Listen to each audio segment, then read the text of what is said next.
Hello students, welcome to 3M nursing classes. जैसा कि आप सभी को पता है, नोरसेट 9 के फॉर्म फिलिंग स्टार्ट हो चुकी है।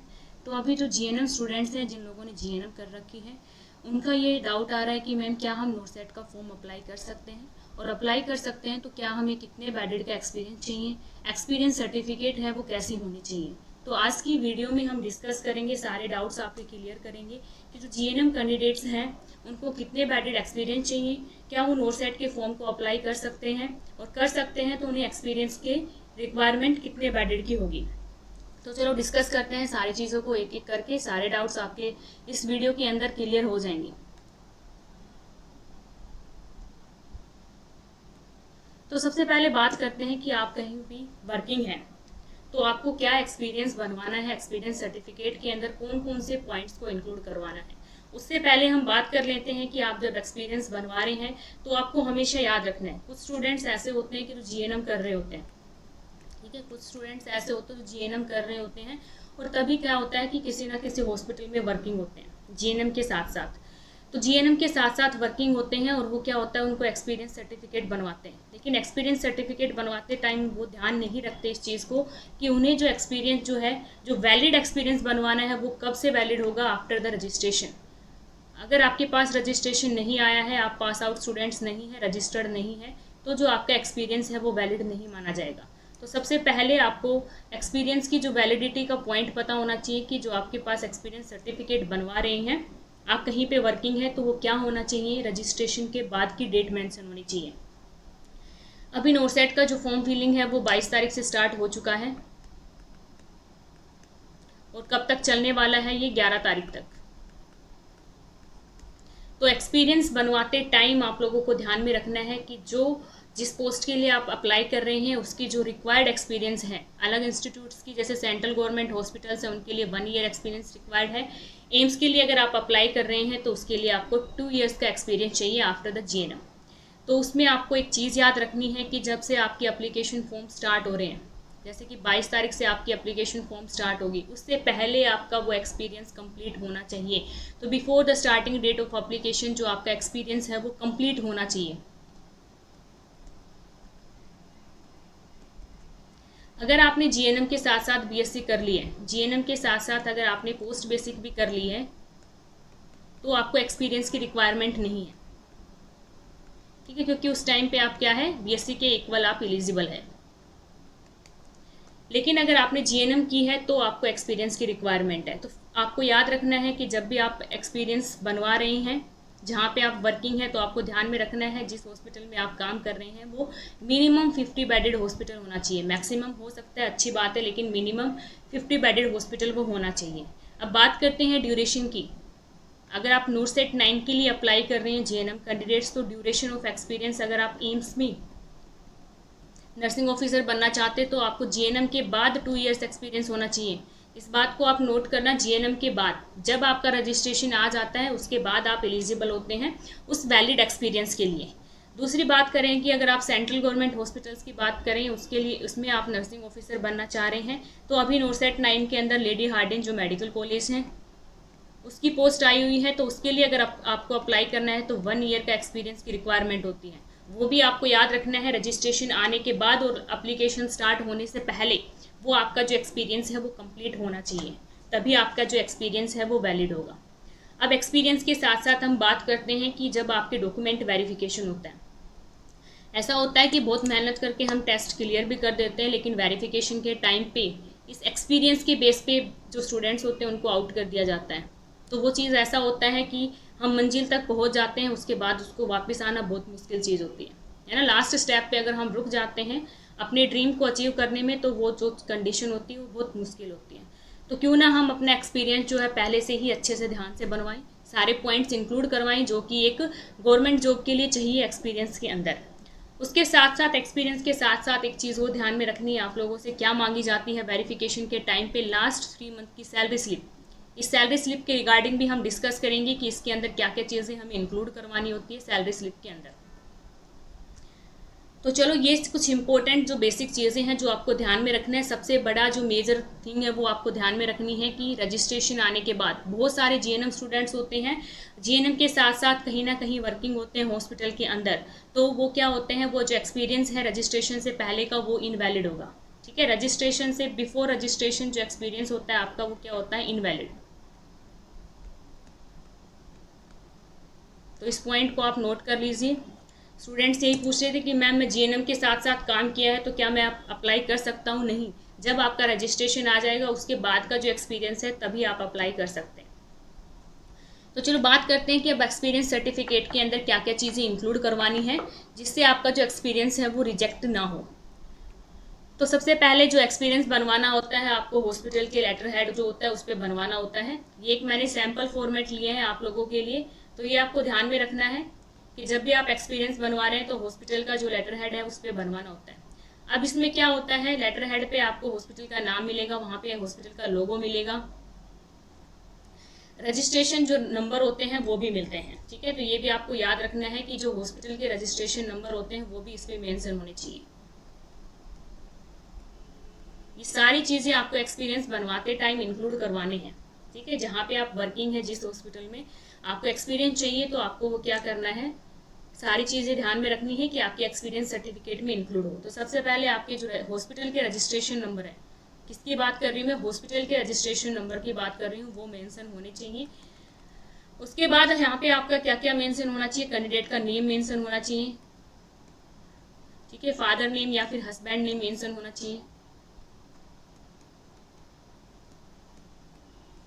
किस पोस्ट पे आपने काम किया है। ठीक है, स्टाफ नर्स की पोस्ट पे काम किया है आपने तो वो मेंशन होनी चाहिए यहाँ पे। उसके बाद आपने कहाँ पे काम किया है, कौन से डिपार्टमेंट में काम किया, आपने आईसीयू में काम किया है, इमरजेंसी में काम किया है या फिर वार्ड में काम किया है, कहाँ आपने काम किया है वो चीज़ यहाँ पे मेंशन होनी चाहिए। उसके बाद इतना मेंशन करवाने के बाद आपको क्या मेंशन करवाना है, आपका ड्यूरेशन ऑफ एक्सपीरियंस। आपने 2 साल काम किया वहाँ पे, 1 साल काम किया है तो वो आपको मेंशन करवानी है। याद रखना है इस ड्यूरेशन ऑफ एक्सपीरियंस में एक दिन भी कम नहीं होना चाहिए। ड्यूरेशन ऑफ एक्सपीरियंस जब आप मेंशन करवा रहे हैं, जैसे आपने सपोज करो 1 ईयर का एक्सपीरियंस बनवाया है तो उसमें एक भी दिन कम नहीं होना चाहिए। एक्स्ट्रा दिन है तो चल जाएंगे बट कम नहीं होने चाहिए। ठीक है, एक अगर 1 ईयर में एक दिन भी कम हुआ तो आपका जो एक्सपीरियंस है वो नहीं माना जाता है। तो चलो बात करते हैं ड्यूरेशन ऑफ एक्सपीरियंस की, वो आपको मेंशन करवानी है। और जो ड्यूरेशन ऑफ एक्सपीरियंस है वो एप्लीकेशन फॉर्म स्टार्ट होने से पहले की होनी चाहिए, तभी आपका जो एक्सपीरियंस है वो एक्सेप्टेबल है। तो ड्यूरेशन ऑफ एक्सपीरियंस आप लोगों ने वहाँ पे मेंशन करवा दी है, तो आपको इस ड्यूरेशन में डेट मेंशन होनी चाहिए, अच्छे से आपको डेट चेक करनी है। उसके बाद इसमें क्या मेंशन होता है, आपका कैरेक्टर की, आपका जो जब आपने वर्क किया तो आपका बिहेवियर कैसा था, आपने अपनी रिस्पॉन्सिबिलिटीज़ को कैसे फुलफिल किया है, वो सब चीज़ें इसमें मेंशन होनी चाहिए। उसके साथ साथ मोस्ट इम्पोर्टेंट चीज़ क्या मेंशन होनी चाहिए यहाँ पे, हॉस्पिटल बेड नंबर। ठीक है, कितना बेडेड हॉस्पिटल है, बेडेड कितना हॉस्पिटल है, क्योंकि अभी नोटसेट के लिए अगर आप नर्सिंग ऑफिसर का फॉर्म फिल कर रहे हैं तो आपको 50 बेडेड हॉस्पिटल की रिक्वायरमेंट होती है, मिनिमम है। मैक्सिमम कितना भी हो लेकिन मिनिमम 50 बेडेड हॉस्पिटल आपका होना चाहिए। वो चीज़ इस एक्सपीरियंस सर्टिफिकेट में आपको मेंशन करवाना है। जब आप एक्सपीरियंस सर्टिफिकेट बनवा रहे हैं तो एचआर डिपार्टमेंट से आप बोल सकते हैं कि वहाँ पे बेड नंबर भी मेंशन करें। उसके बाद आपको क्या ध्यान में रखना है कि जो आपका हॉस्पिटल है वो NABH से एक्रेडिटेड है या नहीं, वो चीज़ भी आपको मेंशन करवानी है इसके अंदर। नोट सेट के अंदर इस एक सिंपल से पॉइंट पे भी आपको निकाल दिया जाता है, तो ये लाइन आपको मेंशन करवानी है कि NABH से एक्रेडिटेड है या नहीं आपका हॉस्पिटल।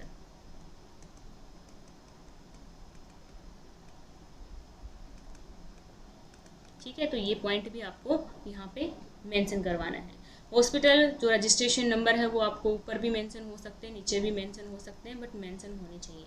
उसके बाद लास्ट में क्या होना चाहिए, साइन एंड स्टैम्प। यहाँ पे साइन और स्टैम्प लगते हैं। तो ये कुछ बेसिक पॉइंट्स हैं जो आपको एक्सपीरियंस सर्टिफिकेट में इंक्लूड करवाने हैं, और ये सारे पॉइंट जो है आपके एक्सपीरियंस सर्टिफिकेट में इंक्लूड होने कंपलसरी है, तभी आपका जो एक्सपीरियंस सर्टिफिकेट है वो क्या हो सकता है, वैलिड हो सकता है। तो क्या क्या चीज़ें एक बार मैं फिर से बता रही हूँ, आप लोगों को ध्यान में रखना है। यहाँ पे हॉस्पिटल नेम, अगर लेटर हेड है तो हॉस्पिटल नेम और लोगो वहाँ पे आपको मिलेगा। उसके साथ साथ आपको क्या नाम देखना है, कैंडिडेट नाम, आपका जो नेम है वो बिल्कुल करेक्ट होना चाहिए, जो कि आपकी सर्टिफिकेट्स में होता है उसके अकॉर्डिंग आपका नेम होना चाहिए। फादर नेम या हस्बैंड नेम वहाँ पे होगा। उसके बाद आपके जो किस पोस्ट पे आपने काम किया है, स्टाफ नर्स की पोस्ट पे काम किया है तो आप उसको भी मेंशन करवाना है। किस डिपार्टमेंट में आपने काम किया है वो भी, और ड्यूरेशन ऑफ एक्सपीरियंस, आपने वहाँ पे कितने ईयर्स तक काम किया, 1 ईयर किया, 2 ईयर किया है, कितने ईयर्स तक काम किया, वो चीज़ मेंशन करवानी है। उसके बाद वहाँ पे एक लाइन आपके जो आपने वर्क किया है उसके रिगार्डिंग भी मेंशन की हुई होती है कि एफिशिएंटली वर्क किया है, आप पंचुअल थे अपने टाइम पे, तो वो सब चीज़ें उसमें मेंशन होती हैं। उसके साथ साथ आपको जो मेजर चीज़ें याद रखनी है, बेड मेंशन होने चाहिए कि आपका जो हॉस्पिटल है वो कितने बेडेड है और NABH एक्रेडिटेड है या नहीं है, वो चीज़ इसमें मेंशन होनी चाहिए। तो ये सारी चीज़ें ज़रूरी है अगर आप नोरसेट का एग्ज़ाम दे रहे हैं, एम्स के अंदर नर्सिंग ऑफिसर बनना चाहते हैं, तो इस चीज़ों को ध्यान में रखना है। ये छोटी सी चीज़ है, वो आपको क्या हो सकता है, डॉक्यूमेंट के टाइम पे रिजेक्शन का कारण बन सकती है। अब बात करते हैं कि इस एक्सपीरियंस सर्टिफिकेट के साथ साथ आपके पास सैलरी स्लिप भी होनी चाहिए, क्योंकि सैलरी स्लिप भी मांगी जाती है। अब बात करते हैं कि सैलरी स्लिप अगर ऑनलाइन ट्रांजेक्शन्स है, कि सैलरी स्लिप में अगर ऑनलाइन ट्रांजेक्शन्स है, जो सैलरी मिल रही है आपको वो ऑनलाइन मिल रही है, आपके डायरेक्ट अकाउंट में आ रही है, तो कोई इशू नहीं है। डायरेक्ट अकाउंट में आ रही है तो कोई इशू नहीं है। लेकिन अगर आपकी जो सैलरी है वो ऑफलाइन मिलती है, आपको इन हैंड मिलती है, ठीक है, अगर आपको सैलरी इन हैंड मिलती है तब आपको सैलरी स्लिप के अंदर क्या क्या चीज़ें मेंशन करवानी है, ठीक है, तब आपको सैलरी स्लिप के अंदर क्या क्या चीज़ें मेंशन करवानी है, ठीक है। सेपरेट्स बनेंगी आपकी दोनों, एक्सपीरियंस जो सर्टिफिकेट होती है वो आपकी सेपरेट बनती है और जो सैलरी स्लिप होती है वो आपकी अलग से बनेगी, ठीक है, दोनों आपको सेपरेट बनवानी है। तो वही सेम चीज़ें आपको सैलरी स्लिप के टाइम पे आपको क्या याद रखना है, तो क्या याद रखना है, आपका नाम, ठीक है, नेम मेंशन होना चाहिए वहाँ पे, करेक्ट नेम होना चाहिए, आपको चेक करना है वहीं पे, फादर नेम आपका, हस्बैंड नेम, ये सब चीज़ें भी वहाँ पे क्या होनी चाहिए, मेंशन होनी चाहिए।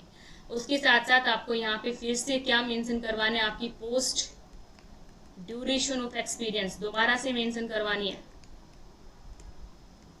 अगर डिपार्टमेंट मेंशन कर रहे हैं तो वो भी करवाना है, कहाँ पे आपने कौन से डिपार्टमेंट में काम किया है। अब आपको यहाँ पे सैलरी स्लिप है, ये चीज़ें तो हमारी एक्सपीरियंस सर्टिफिकेट है उसमें भी मेंशन हो चुकी है, तो अब सैलरी स्लिप में अलग से हमें क्या मेंशन करवाना है, तो यहाँ पे आपको मेंशन करवाना है कि जो लास्ट 3 मंथ, ठीक है, लास्ट 3 मंथ की जो सैलरी स्लिप है, अब मंथ्स आपको मेंशन करवाने हैं, यहाँ पे आपको क्या करवाने हैं, मंथ्स, मेन चीज़ है ये सैलरी स्लिप के अंदर, मेन चीज़ है लास्ट 3 मंथ। अब मंथ्स को आपको मेंशन करवाना है, ठीक है, आपको याद रखना है कि अब ये जो मंथ्स है वो भी कब होना चाहिए, नोरसेट की जो फॉर्म फिलिंग स्टार्ट हो रही है उससे पहले की होनी चाहिए। चलो अब आपने बनवा लिया है, लास्ट 3 मंथ्स वहाँ पे मेंशन करवा दिया है, बट इसमें क्या इंक्लूड करवाना है कि जो आपकी टोटल सैलरी है, ठीक है, फिक्स्ड पे आपकी कितनी है, कितना डिडक्ट हुआ है और कितनी आपको इन हैंड मिली, वो सब चीज़ें लास्ट 3 मंथ की क्या है, मेंशन करवानी होती है, ठीक है। कुछ प्रमोशन हुआ है, कुछ इंक्रीमेंट लगा है, वो सारी चीज़ें जो होती हैं वो इसमें मेंशन करवानी होती हैं। तो ये आपको याद रखना है कि अगर आप GNM कैंडिडेट्स हैं और नोरसेट के लिए अप्लाई कर रहे हैं, इसके अंदर नर्सिंग ऑफिसर बनना चाहते हैं या फिर अदर सेंट्रल गवर्नमेंट हॉस्पिटल्स के अंदर नर्सिंग ऑफिसर बनना चाहते हैं, तो यस डेफिनेटली GNM स्टूडेंट्स भी बन सकते हैं। बट उनको क्या ध्यान में रखना है कि एक्सपीरियंस जो सर्टिफिकेट है उसको बिल्कुल केयरफुली बनवाएं, सारे जो असेंशियल पॉइंट्स होते हैं उसको इंक्लूड करवाएं एक्सपीरियंस सर्टिफिकेट में भी और सैलरी स्लिप के अंदर भी। तो ये आपका बिल्कुल परफेक्ट होना चाहिए ताकि डॉक्यूमेंट्स के टाइम पे रिजेक्शन ना हो। बाकी नोट्स की प्रिपरेशंस के रिगार्डिंग, इंपॉर्टेंट टॉपिक्स के रिगार्डिंग मैं ऑलरेडी वीडियो डाल चुकी हूँ, आप उन वीडियोस को देख सकते हैं। और भी कुछ इन्फॉर्मेशन चाहिए तो आप मेरे चैनल को सब्सक्राइब कर सकते हैं, फर्दर इन्फॉर्मेशंस की अपडेट भी आपको मिल जाएगी। तो जो भी GNM स्टूडेंट्स हैं टेंस हो रखे हैं कि एक्सपीरियंस सर्टिफिकेट कैसा होना चाहिए, तो अब उनकी टेंशन ख़त्म हो जाएगी डेफिनेटली इस वीडियो को देखने के बाद। तो नेक्स्ट वीडियो में कुछ और इन्फॉर्मेशन के साथ मिलते हैं। कुछ और भी डाउट्स हैं आपको तो आप कमेंट बॉक्स में डालें, उसके रिगार्डिंग भी हम वीडियो बनाएंगे। अभी के लिए जो भी GNM स्टूडेंट्स हैं इस वीडियो को देख के अपना एक्सपीरियंस सर्टिफिकेट बनाएं, डेफिनेटली आपको हेल्प मिलेगी वेरिफिकेशन के टाइम पे। Thank you to all. Channel को सब्सक्राइब करें अगर आपको वीडियो अच्छी लगी हो। अदर स्टूडेंट्स जो जीएनएम स्टूडेंट्स हैं जिनको ज़रूरत है उनके पास भी आप ये वीडियो शेयर करें ताकि वो भी एक्सपीरियंस सर्टिफिकेट जो है वो अच्छे से बनवाए, रिजेक्शन ना हो। Thank you to all.